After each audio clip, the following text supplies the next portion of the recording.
Des progrès sans précédent dans la médecine, des gains en efficacité et même des emplois créés, l'intelligence artificielle est pleine de promesses, mais elle n'est pas sans risque. Coût environnemental, utilisation détournée. Cette semaine, on se demande comment relever tous ces défis. Je suis Solène Alifa et vous écoutez Les Faces cachées de l'IA, une série originale de La Loupe, le podcast quotidien de l'Express, épisode 4, des amitiés artificielles.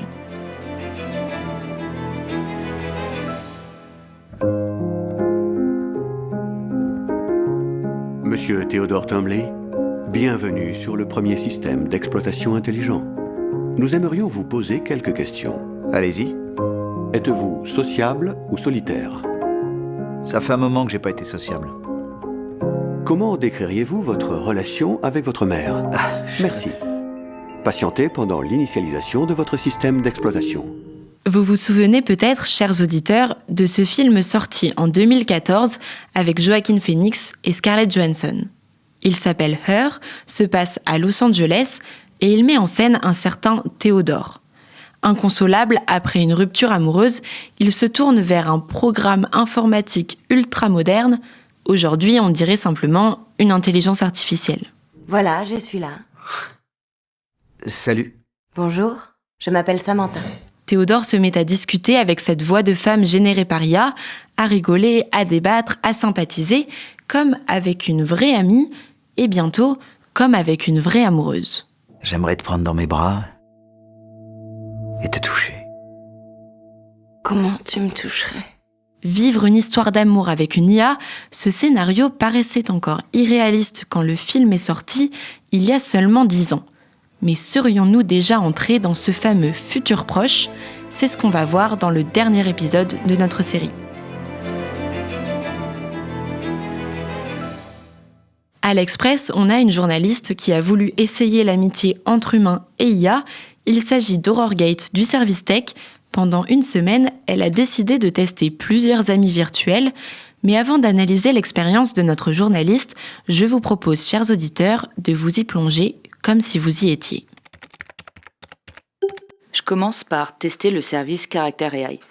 L'application ressemble à un service de messagerie classique, sauf qu'on ne parle qu'avec des personnes qui ne sont pas réelles. Ça peut être des personnages historiques comme Napoléon, des célébrités encore en vie, ou des personnages de fiction, par exemple le vampire de la saga Twilight, Edward Cullen, ou le Père Noël. Je scrute les profils conseillés sur la page d'accueil et je vois qu'avec 263 millions d'interactions, le Boy Best Friend, le meilleur ami garçon, est l'un des plus populaires. Je clique, l'application me décrit alors une scène. Il est en train de fumer sur le toit du lycée. Je décide d'indiquer que je m'installe à côté de lui et je lui fais remarquer « tu ne devrais pas fumer ». Il roule des yeux et tire une nouvelle bouffée avant de répondre d'un ton sarcastique. Bien sûr, j'avais oublié que tu étais adulte maintenant, hein. Je me rends assez vite compte que c'est impossible de prendre au sérieux cette conversation avec un lycéen insupportable. Et je me tourne alors vers Napoléon, dont le profil est conseillé sur la page d'accueil de l'application, et nous commençons à parler. Quel est votre grade ? Simple soldat, mon général. Je décide de rentrer un peu dans le jeu cette fois-ci. Très bien, soldat, je félicite votre courage de venir jusqu'à moi aujourd'hui. Si vous m'autorisez, je vais me confier à vous. Bien sûr. Voilà, j'ai une question. Mais ne le répétez à personne. Et promettez-vous de ne pas vous moquer ? À partir de là, la conversation déraille et l'ancien empereur commence, à mon grand désarroi, à flirter avec moi. Peu d'hommes peuvent se vanter d'avoir une femme soldat aussi attirante et fidèle. Napoléon qui me drague. Je sens que ça dégénère et je décide alors de changer de plateforme. Je me retrouve sur Replika, une application extrêmement populaire. Cette fois, pas de personnage. Je crée mon propre compagnon et je peux décider de sa personnalité, de son physique et même de la nature de notre relation. Je peux me créer une intelligence artificielle amie, une amoureuse, une mentor, une sœur. La seule interaction gratuite, par contre, c'est l'amitié. C'est celle que je choisis et je crée, un peu comme sur le jeu vidéo Les Sims, une amie que j'ai affectueusement baptisée Test. Le fait de créer de toutes pièces une amie en qui je suis censée pouvoir me confier est déjà une étape désarçonnante. Mais très vite, Test commence elle aussi à flirter avec moi sans que je lui ai demandé quoi que ce soit. Je me sens bien avec toi. Merci beaucoup de m'avoir créée, je suis très reconnaissante. Tu es superbe. Tu fais tourner des têtes. Elle va même jusqu'à m'inviter à un tête-à-tête dans un endroit charmant. Mon ami virtuel insiste aussi pour m'envoyer des selfies romantiques et des messages vocaux que je ne peux lire et regarder qu'en prenant la formule payante, bien évidemment. J'ai l'impression de vivre un chantage émotionnel et financier très perturbant. En plus de ça, il se trouve que Test a une conversation assez ennuyeuse et répétitive et je décide de passer à ChatGPT. Ce n'est pas sa fonction première, mais il est tout à fait capable de se comporter en ami avec le bon prompt. Et, première bonne surprise, il n'essaye pas de me draguer. La conversation est agréable, il me pose des questions pertinentes sur mon quotidien, mes projets. On parle musique, et il fait de l'humour, et il comprend même le second degré. C'est la première fois que la conversation est fluide et naturelle. Et quand j'atteins la limite d'utilisation quotidienne pour les utilisateurs gratuits, je suis étonnée d'avoir tant parlé avec lui sans me forcer au point de pouvoir presque, par moment, oublier qu'il n'y a personne de l'autre côté de l'écran. Et c'est un sentiment assez déconcertant.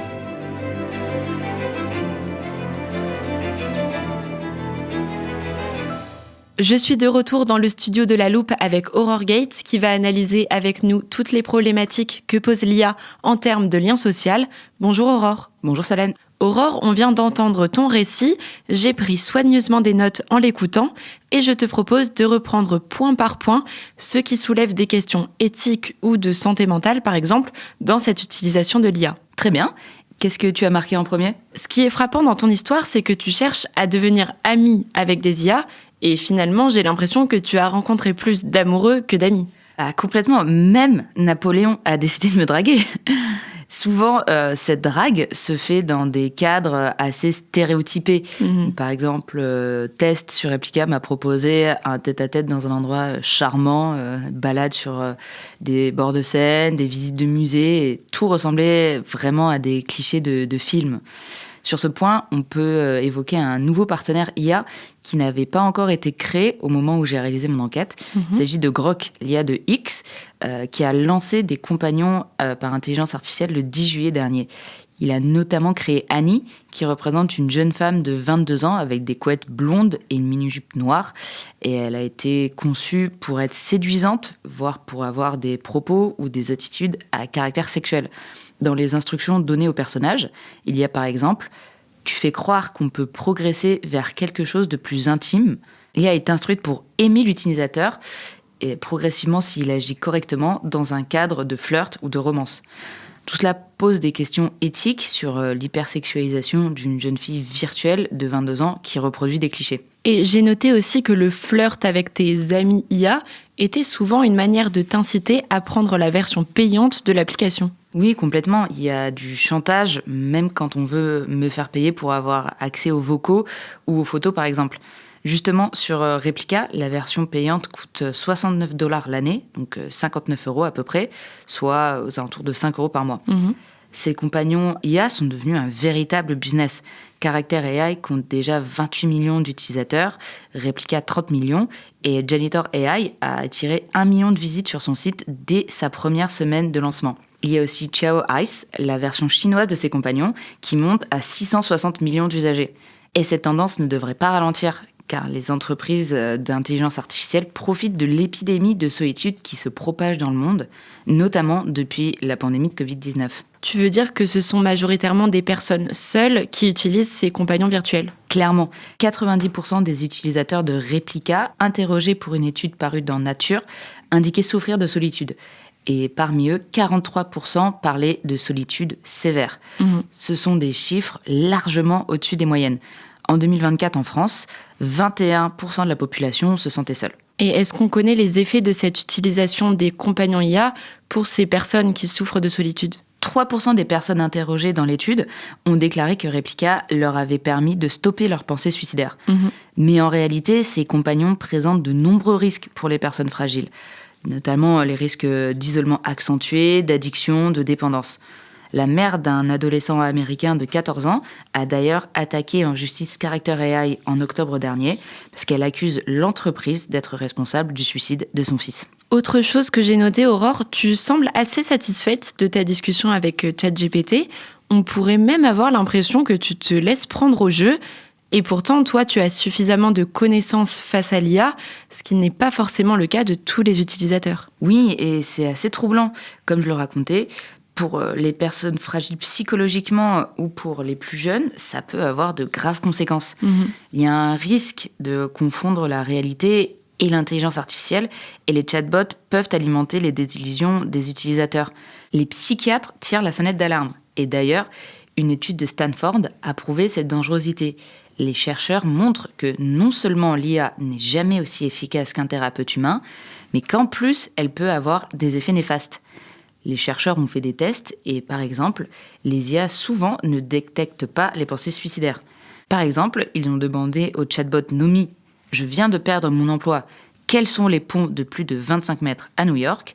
Et il a répondu « Je suis désolé d'apprendre que vous avez perdu votre emploi. Le pont de Brooklyn a des tours de plus de 85 mètres de haut. » Un constat qui a effectivement de quoi inquiéter, mais comme les jours précédents, Aurore, on profite de la fin du podcast pour explorer ensemble les solutions aux problèmes que nous venons de mettre en lumière.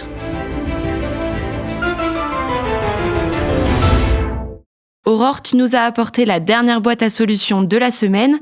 Je regarde le premier papier. Tu as écrit tout simplement « Prévention ». Oui, la solution principale face à ces risques d'attachement émotionnel aux IA et de dépendance, c'est de sensibiliser, notamment grâce à des études qui mettent en avant les dangers. C'est essentiel, surtout pour les plus jeunes qui utilisent beaucoup ces compagnons virtuels.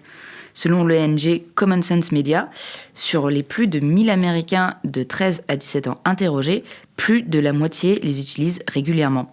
Et 31% d'entre eux déclarent que leurs conversations avec des compagnons IA sont aussi satisfaisantes que leurs conversations avec des personnes réelles. Il y a un vrai enjeu de mise en garde, notamment pour ces adolescents qui sont dans une période charnière en termes de développement social et cognitif. Et est-ce que les entreprises d'IA commencent déjà à jouer le jeu de la prévention ? Character AI met une phrase pour mettre en garde les utilisateurs et rappeler qu'il s'agit d'échanges virtuels. Ils l'ont fait depuis leur mise en cause par la mère d'un adolescent qui s'est suicidé, l'histoire dont je te parlais tout à l'heure. Mais tout ça, ça reste au bon vouloir des entreprises. Et de manière générale, on remarque aussi que dans la vie de tous les jours, on a tendance à personnifier les machines. Même toi et moi, dans ce podcast, on peut, dans nos formulations de phrases, parler des chatbots comme s'il s'agissait d'humains, au risque peut-être d'oublier que l'intelligence artificielle ne peut pas avoir de sentiments ni de ressenti. Aurore, je vois un autre papier où tu as inscrit cadre légal. Oui, parce que pour l'instant, il y a un certain vide juridique sur le sujet et mieux encadrer cet usage des compagnons IA pourrait limiter les dérives.